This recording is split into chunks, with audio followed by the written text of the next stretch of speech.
Jurgen, a game obviously we could have won, but in the end had to settle for a point. A very frustrating afternoon. What are your thoughts? Yeah, it was. I think the overall assessment is that the point is deserved for Brighton, so we cannot say, wow, well, they were lucky or whatever, because we needed Ali quite a few times. And was not a good start in the game.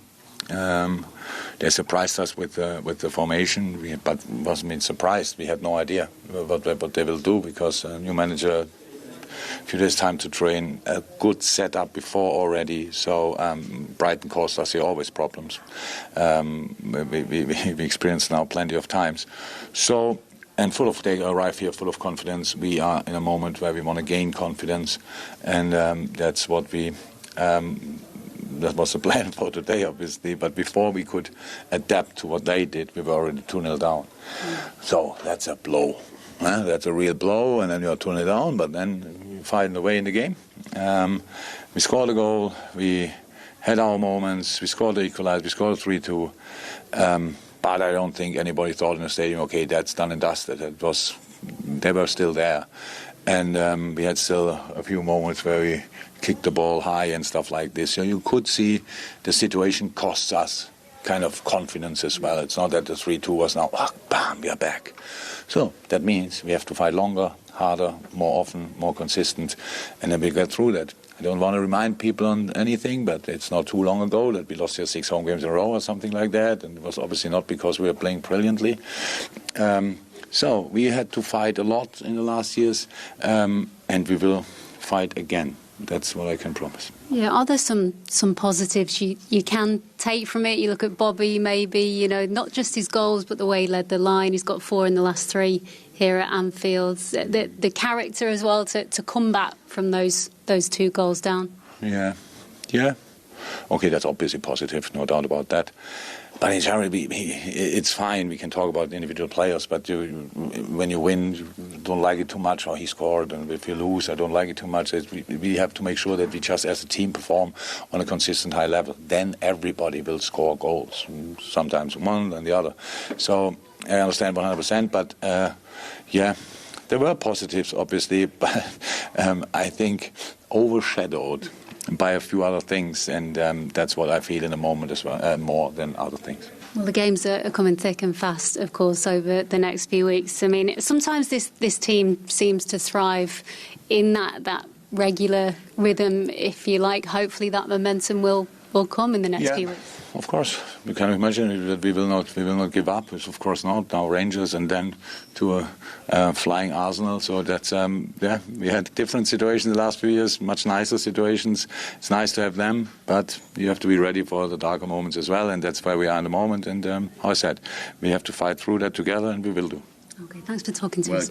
Joel, it's never easy to come back from an international break. Obviously, it was a tough start to the game, but the second half especially, there was some real character displayed, but just couldn't quite get it over the line. What were your thoughts? Brighton played really good, started really well, and we didn't come through, and they made our life quite hard. The second half was an improvement, but our expectations are higher than this. I mean, there were some positives to take, though, in the second half. Like we say, coming back from 2 goals down. Can you kind of take those positives into this busy period that's coming up? I'm not sure about this.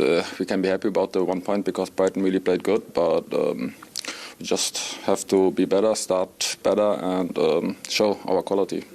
A word for Bobby, maybe. He's got 4 in his last 3 here at Anfield. Not just his goals today, but the way he led the line at times as well. He is in fine form at the moment. He's brilliant connecting player, and now he scores even more, and that's just brilliant to have him in our side. And even in a not good game like today, he had some opportunities and used them. I suppose the good thing is, I guess, to try and focus on positives again as you play very soon. It's a really busy period coming up. Sometimes this team seems to thrive on that regular game time and rhythm. So how vital is it now that you use this period to gain some momentum? Of course, there are a lot of games and a lot of points to win. And we have to use the time and get back on track again. Okay, thanks, Joel. Thank you. Not many too more difficult than going to Anfield. We know Liverpool haven't started the season that well, but you still have to go there and win, especially when they come back from 2-0 down. Looks like they go 3-2 up. They didn't hide his side. They kept going, keep playing with the discipline, with the philosophy, with what he drills into them. Keep playing the ball on the floor, create the chances, and they created the chances in the end, and they deserved it. You have to say that. But for Liverpool, they've got problems. They've got serious defensive problems. Not only Trent Alexander-Arnold. I know we're all getting on that bandwagon, but we're only stating what the obvious is. It's obvious for everyone to see that he's not, at the moment, defending properly or correctly. He needs to improve. And I think he's still young enough to develop and improve. But not only him, the mainstay there, Van Dijk is making huge errors at the moment. It looks like he's a little bit playing at one pace, too cool to sweat.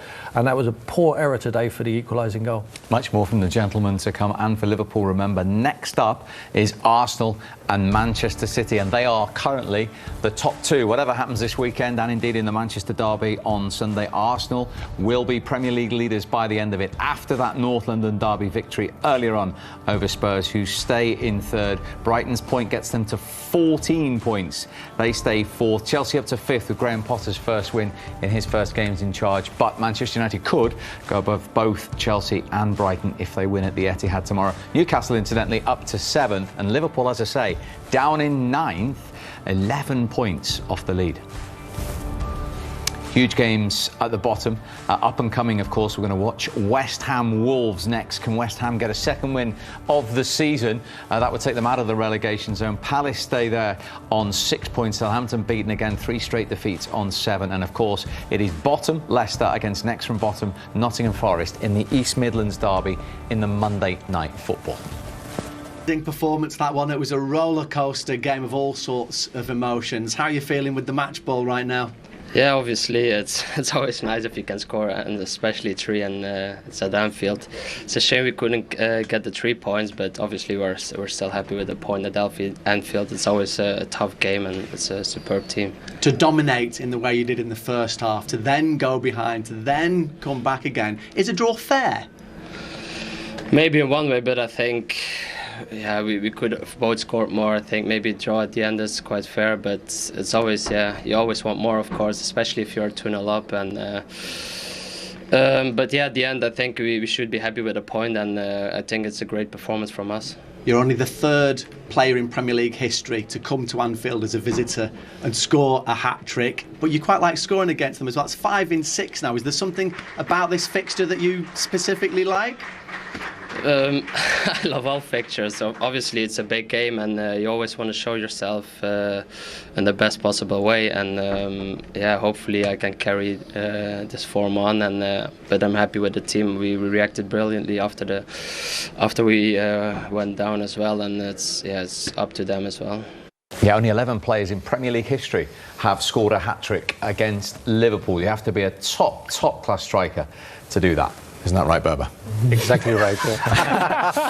Leandro Trossard, a day to remember. And he got what a start inside 4 minutes for him, Manu, and for Brighton and the De Zerbi. Yeah, as I said, they took the red by the neck, and I think the Reds were very sloppy in the first 25 minutes. They make so mistakes, defensively, and they use it. They play brilliantly as well, Brighton, and they deserve their point. And to be frankly, I think they should have deserved more from that, because if you put away Firmino, who has scored 2 goals and saved the afternoon from Liverpool, I think the best player after Firmino was Alisson, the goalkeeper. So it tells you a lot about how difficult it was for the Reds this afternoon.